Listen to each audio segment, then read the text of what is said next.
I'm Mark Harrison, and welcome to Series 2 of the Big Change podcast brought to you by Callisto Grant.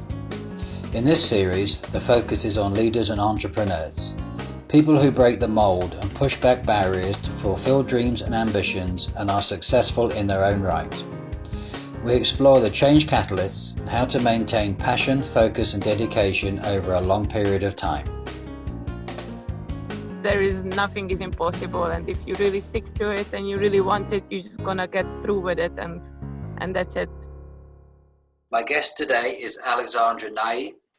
Alex is a salsa dance teacher, and she's had the misfortune to be my teacher this year. Her patience and tolerance for a seriously bad dad dancer is a wonder to behold. Today, Alex will be sharing her extraordinary story of drive, energy, and passion. So, good afternoon, Alex. Good afternoon, Mark. How are you? Very good, very good. Obviously, we're going to focus on your dancing. So, how did you get into salsa? Well, I started dancing salsa when I was still living in my hometown in Hungary, as I'm Hungarian. And I was 15, not even 16. I was actually 15 years old when I started. It was because of the motive of a classmate. It was a girl, and she didn't want to start to go for a dance class alone, and she couldn't convince anyone else. So as a last resort, I guess she asked me if I would be interested to go with her. And I have had absolutely zero experience in dancing. I was actually playing piano at the time, and I was very much recommended by my older sister to stay away from dancing, as she was a dancer, and she gave a try with me a few years before that to teach me dancing, but I was like a completely hopeless dancer, like with zero talent for it and no coordination whatsoever. But anyway, because of the pressure of my classmates, I decided, okay, let's give it a try. I will go for a few classes and we will see. So I started going, and it started very badly. I was just as expected, hopeless, and no coordination, not even sense of rhythm, and so on. But I actually stick to it, and my classmate actually gave up salsa a few months after we started, and I just stayed there basically.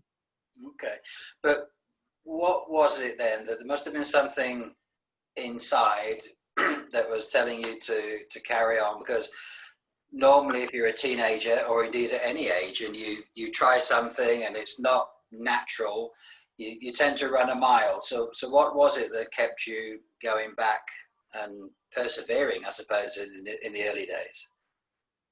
Well, I think it has a little bit more layers. Like, one of the layers is that it was definitely a challenge, and I found it very attractive that it was extra curriculum. It was out of school, and it was a hobby that I could pick up, because I have been really good at school regarding my grades, and I had my piano classes, and I had some classes with some private tutors for languages and so on.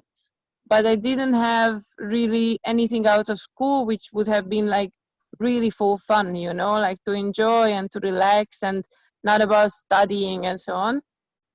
So this was, I think, one of the layers that was important, that it was a challenge and something that seemed fun at the time. And also the other thing was that my sister used to be a dancer, and that she's like much older than me, almost 9 years actually, what is between us.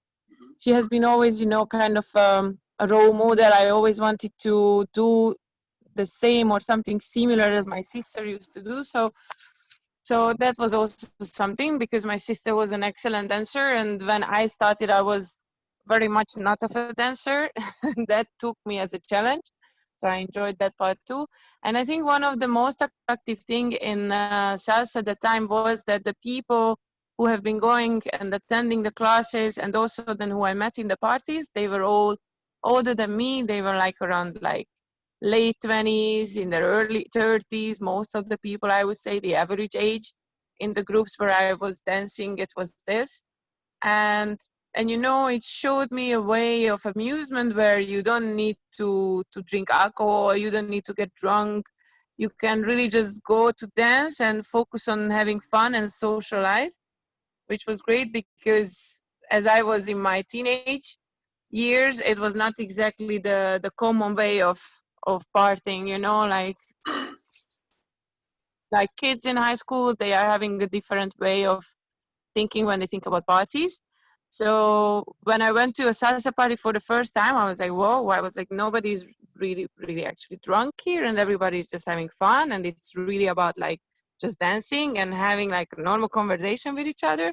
So that was also very attractive. So I tried to grow up to the task because in the beginning it was not possible to find a dance partner for me. Nobody wanted to dance with me because I was very bad. But yeah, I kept on doing it. I kept on challenging myself, and actually at the point I got to a break point where things just started to click together and I started to improve much faster. Okay. You said that you made reference to it being a challenge. Is that something you identified from perhaps early on in your life, that if something was put in front of you, you were determined to crack it, whatever that may have been at whatever age? Yeah, well, I grew up in a family where my mom was a single mother. Unfortunately, our father died when I was 6, and later on, I got a stepfather and a little sister. But my stepfather also passed away shortly after my younger sister was born. So my mom was actually raising 3 girls, and yeah, and she was just like that type of woman who I would never see to break.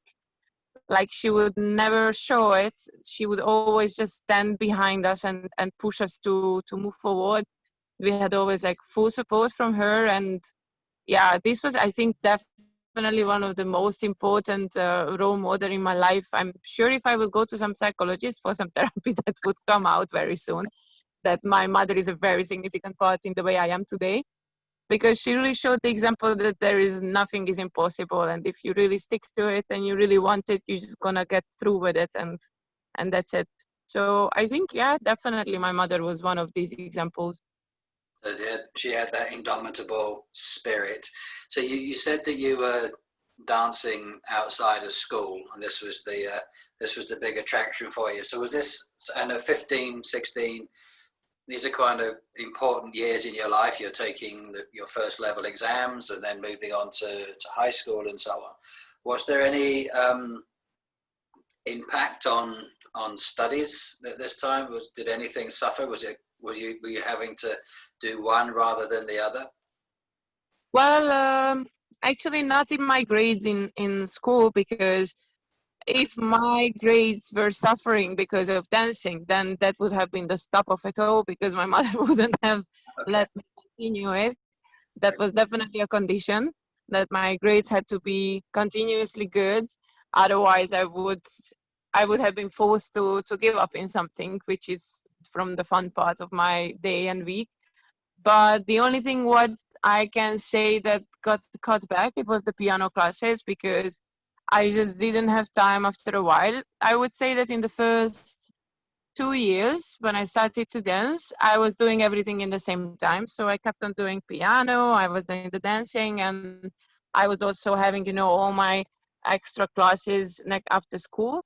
Mm-hmm. But after 2 years, when I have been invited by the dance school where I started to dance to be part of their assistant program, which meant extra trainings and opportunity to assist the teacher on the classes, and basically start learning how to teach later on, then I really needed to give up the piano classes, because there was just no time to practice. And that was something that my mother was completely okay with it, because that was really out of the school as well. So yeah, I would say the piano was the only thing which actually got left behind because of the dancing. And how? So was the dancing just in your hometown, so it was nearby, or was there competitions coming along and other? Because you said that you were starting to help and so on. Were you traveling around Hungary or other countries to pursue this as well? In the beginning, definitely not to other countries. in the beginning it was only within Hungary. So when I was I was still pretty young, I would say I was like actually 18, and I started to travel around within the country. Also because there were like regular trainings guaranteed by the dance school for those people who have been selected to assist on the classes and to be taken into this assistant slash teacher program.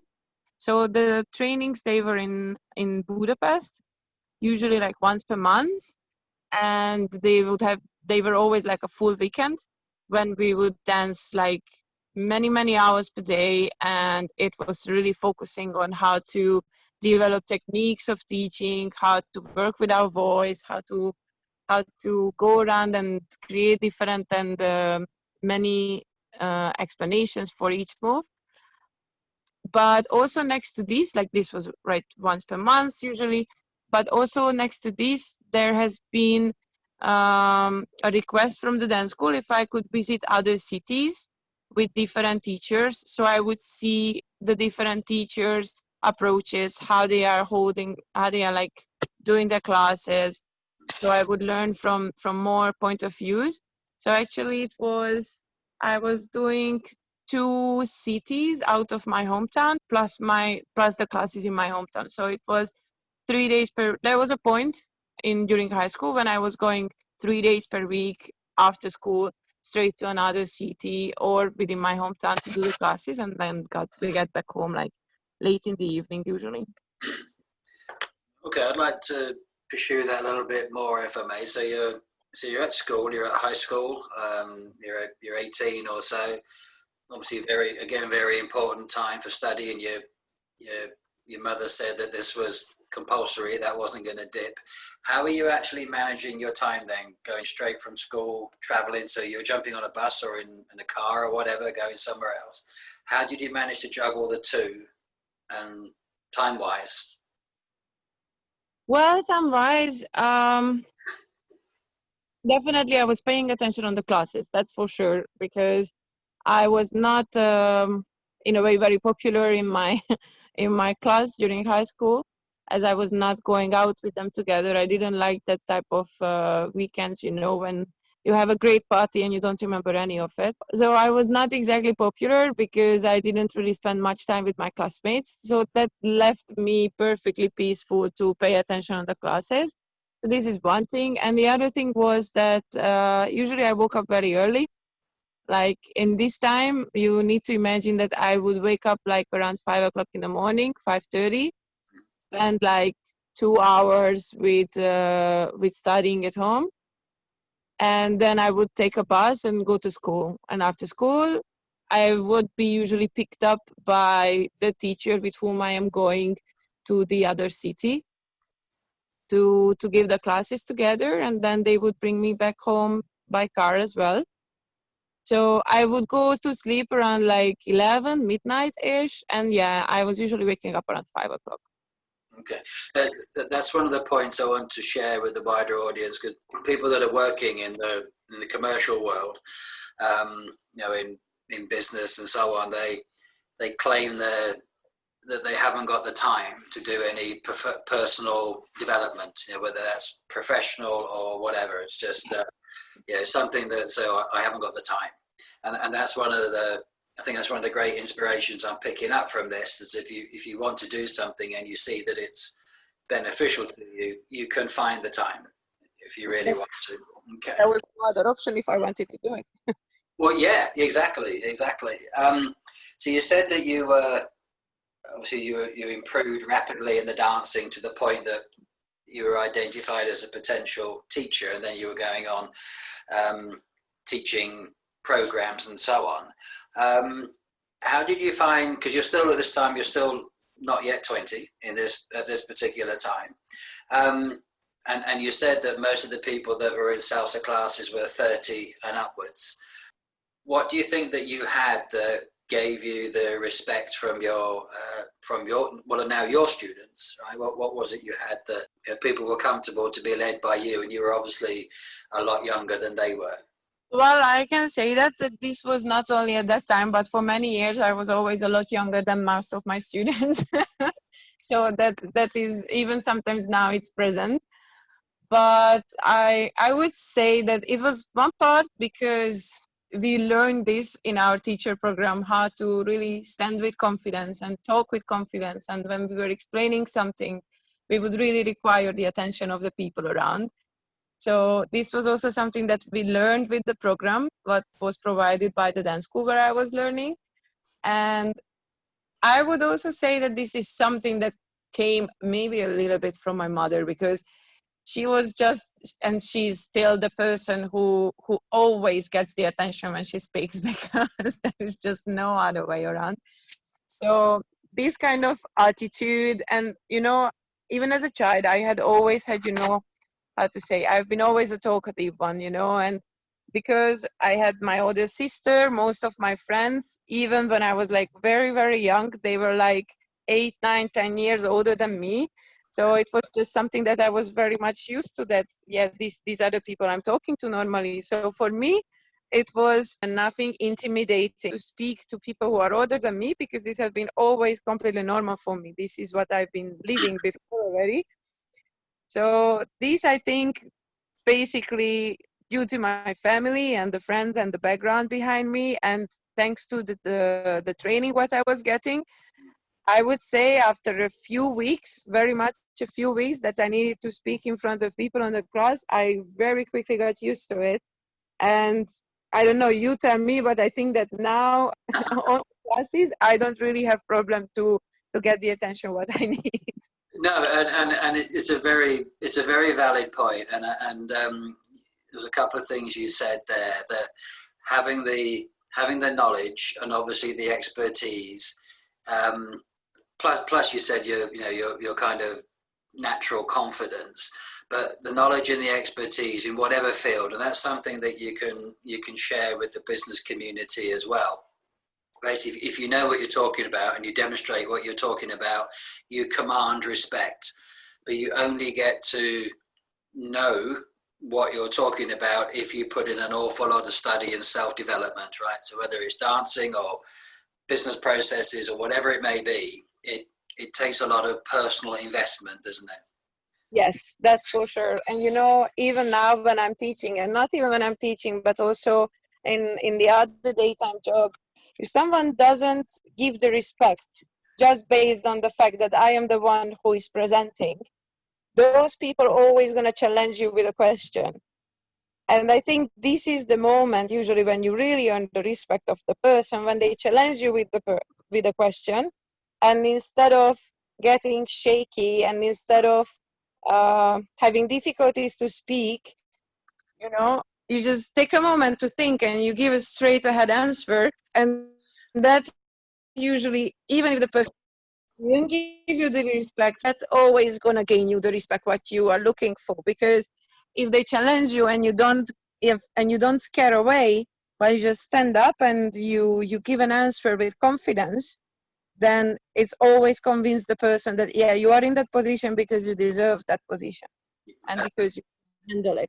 That's a great point. That's a great point. And I think something else I found interesting when in the dance classes, and if it's something that something that you're taught as well, is that in theory, in any dance, you can only really receive the information one way. Left foot forward, right foot forward, whatever it is.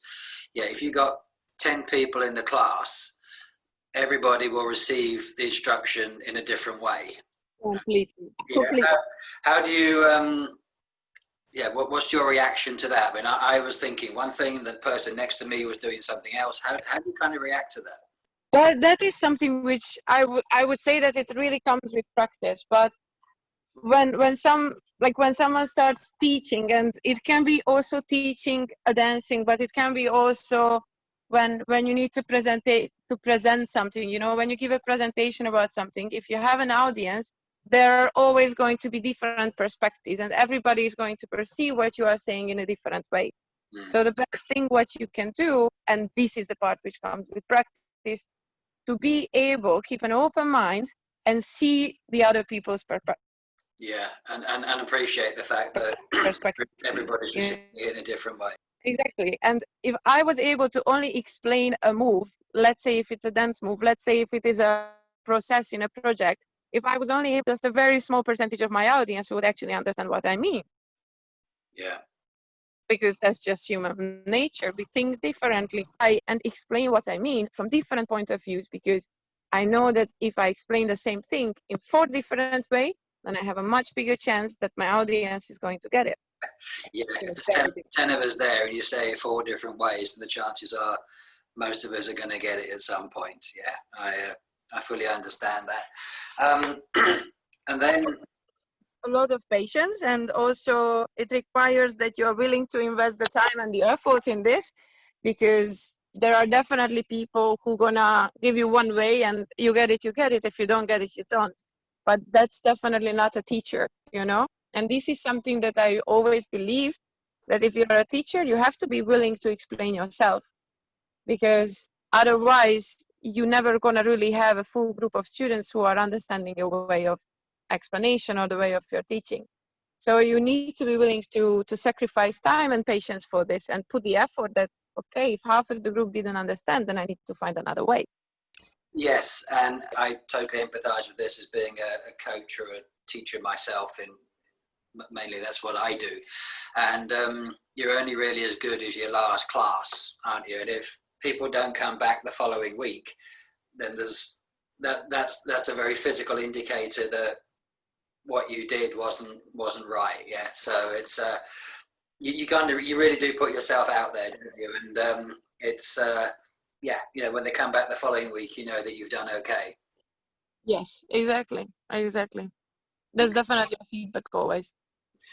So then another interesting thing was as you said, you're Hungarian, and now you moved to the Czech Republic, part of the time in Brno, part of the time in Prague.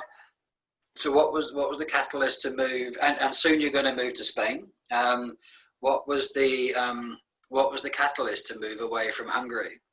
Well, honestly speaking, I have been doing my studies in Hungary at that time. Which year was that? 2013. So I was 22 and 21, 22, something in between. And I finished basically all the subjects, internship. The only thing what was left behind was writing my thesis and getting through the state exam. And at that moment, when I finished the internship, and I have been looking at different positions, the internship was great. I had a possibility to try many different jobs, many different positions. Okay, so one of the other things I was interested in exploring was your personal development doesn't stop, right? You're even though you're an accomplished teacher and you're doing well, there's always something new to learn, new techniques, fashions and styles and so on. And also now you have a full-time job as well. So is it still the same kind of balancing your love and passion for dancing with working? Well, to be very honest, when I was still living in Brno, I have tried different setups. When I moved there, in the beginning, I was working full-time in the call center, and I had the dance classes next to it, which was, I would say, tiring, but it was working out. And afterwards, I tried, how does it work for me if I do only the dance classes? So I stopped the call center job what I had. I resigned, and I only kept the dance classes going on. And that was actually fine. Like, the dance classes gave me a level of living which was manageable. It was comfortable. I was able to rent an apartment, and I didn't have any kind of financial problems, but it was not very relaxed, as you can imagine. Like, just from the dance classes, like local dance classes, there is not such a huge income that someone can go on a vacation for a half year to Brazil, you know. But afterwards, when I moved to Prague, I think this is when I found more or less the best balance what I have now. I found a job which is a full-time job, but it offers the possibility of home officing. And this made it possible for me to keep my dance classes going on in Prague and in Brno on a weekly basis regularly. And also it just got confirmed for me with now the COVID situation, when there is like so much uncertainty and there are like new regulations coming up every week and almost every day.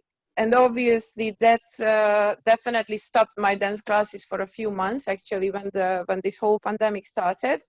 That just really confirmed me that I need to have a fixed profession, you know, like a fixed salary, which is whatever happens, it is there for me. And this is my full-time job, because even during the pandemic, I was able to do home office. And next to it, the dancing, even if it is giving some kind of income, but I want to keep it as a passion, you know. This is definitely something that I don't want to burn out in. I don't think I could ever burn out in it, because it's really simply part of who I am. So it's not just something that I can get bored of, I think. And also it's something that you can never stop learning. Like, you can never become a perfect dancer. There are always new things to learn. There is always a new style coming up. There is always something what you can improve. And also when I am looking at my current role models, they are just like, wow, like they are just so amazing. So I'm definitely motivated. And when I talk to my current role models and they are telling me that actually they are still practicing every day and they are still seeing their own flows and like, you know, the room for improvement, I'm like, okay, this is what I'm going to do till the end of my life, because you can really never become perfect in it. That's a great point. I have a friend who's a classically trained violinist, and she says exactly the same, that if she doesn't practice for 1 week, then she loses quite a lot of the technique. It goes very quickly. So you have to stay with it, don't you? Yes, exactly. It is something of, how to say, it is a little bit like a bicycle, you know? You can never really forget it, but practice makes you always better, you know? It is somehow in your muscle memory, but if you don't practice, it gets a little rusty. And then you need to, you know, polish it again and so on. So it is really something that requires constant attention and constant training. And also, if I may say, this is one of the reasons why I am moving to Spain. In basically 6 weeks, I am about to move to Barcelona, because I want to take a little bit of time for myself for improvement. And I think Spain is one of the best countries in Europe now where a dancer can like really skyrocket in their improvement. So I'm moving there, and I want to take classes. I want to improve myself as a dancer and as a dance teacher. I want to learn new techniques, see some new way of teaching, and also some more intensive training that I want to do now. So yes, it is definitely a journey, and it just doesn't have an end. And long may it continue. You've you've achieved an awful lot, and if you don't mind me saying, you're still not yet 30. What advice would you give to other people, particularly younger people? Well, honestly speaking, if I can give an advice, is really that if you need to find a passion, you need to find something that you can really become one with. And this is the motor which is for me there, you know. It, like dancing, it's really a part of me. It is who I am. I am a dancer. And maybe I'm not a performer dancer. I'm not traveling all around the world and performing on huge stages, but I am a dancer, and I could not imagine myself without it. And when you find something like this, when you find something that you can identify yourself with, and when you do it, you feel at home, you feel in your element, it is something that's going to give you the drive and the energy which you cannot ever tire out, you know? Like, I could not imagine myself saying, I am not going to get out of the bed today because I don't have enough energy to go to dance, you know? I will always find energy. Like, if there is a festival, we don't sleep for 4 days because we can sleep after. Now it's time for dance, you know? I think I will take parts of what you just said, and on the days when I feel lazy, I think I will just play that over and over again. Yeah, so that was truly motivating. Excellent stuff. Thank you. So we're getting towards the end now. you said the next stage is, yes, you're going to Spain because you're raising the bar even higher. Can you see a future beyond that? Well, I don't like to predict the future because I know myself, and things can always change, you know. When I moved to Brno, I told my mother that 6 months, maximum 1 year, and I'm coming back home and I'm finishing my studies, which is still not happening. So it is always something that is changing regarding the future. The only thing what I can predict that I'm sure that I'm gonna improve quite a lot in my time in Spain, and I still don't exclude that I would come back maybe to Prague, because I love Prague and Czech Republic, and then I have amazing friends here where I am really like part of a family basically. So I definitely see a possibility that after a couple of years in Spain, I would come back to Prague, and all the things I have learned there, I would be very happy to share here. So this is one of the options, but then who knows? As my future boss in Spain said, maybe I'm gonna meet a very handsome Catalan boy and I'm gonna stay in Spain forever. But we can never know. As you say, you don't actually know what's going to come. But in the short time that I've known you and talking to you today, I think the people that listen to this will realise that wherever it is you go, you're going to be incredibly successful, and we wish you well on that journey. So, Alex, it's been a wonderful experience talking to you today. Thanks very much for your time, and good luck with everything that comes in the future. Thank you very much, and I wish the best for you too.